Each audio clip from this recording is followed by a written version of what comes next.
యాదాద్రి భువనగిరి జిల్లా ఆలేరు సెంటర్లో గంధమల్ల చెరువులోని నీటిని ఆలేరు పెద్దవాగులో విడుదల చేయడం ద్వారా వేసవిలో తోటల పొలాలకు నీరు అందిస్తోంది.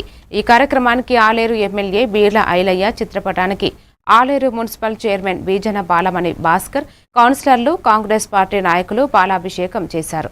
పెద్దవాగులో పారుతున్న గోదావరి జలాలకు ప్రత్యేక పూజలు నిర్వహించగా చైర్మన్ ఆంజనేయులు, కౌన్సిలర్లు జూకంటి సంపత్, ఆంజనేయులు, నాయకులు సాగర్ రెడ్డి, ఎంఏ ఏజాజ్, శ్రీకాంత్ తదితరులు పాల్గొన్నారు.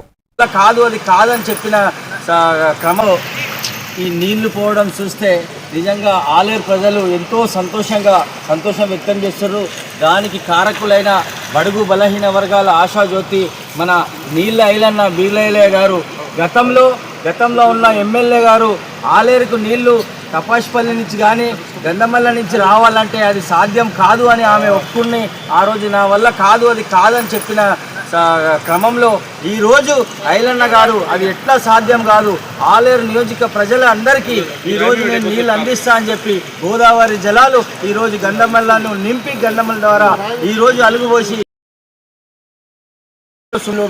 మోటార్లు కిందికి దింపే పరిస్థితి వచ్చింది. కానీ ఈరోజు ఈ నెలలో బీర్ల ఐలన్న గారి వల్లనే ఈరోజు నీళ్ళు వచ్చి నిజంగా ఆలేరు నియోజకవర్గ రైతులు మాత్రం ఐలన్నను ఒక దేవుని లెక్క పూజిస్తారు.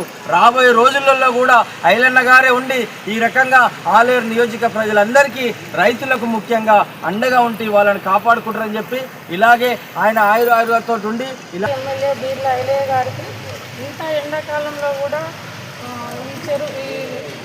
వాగులో ఇంకా ఎండాకాలంలో కూడా 20-30 సంవత్సరాల నుంచి ఎప్పుడు కూడా వాటి నీళ్లు రాలేదు. రైతులందరూ పంట ఎండిపోతుందని భయపడే టైంలో మంచిగా మన ఎమ్మెల్యే గారు నీళ్ళు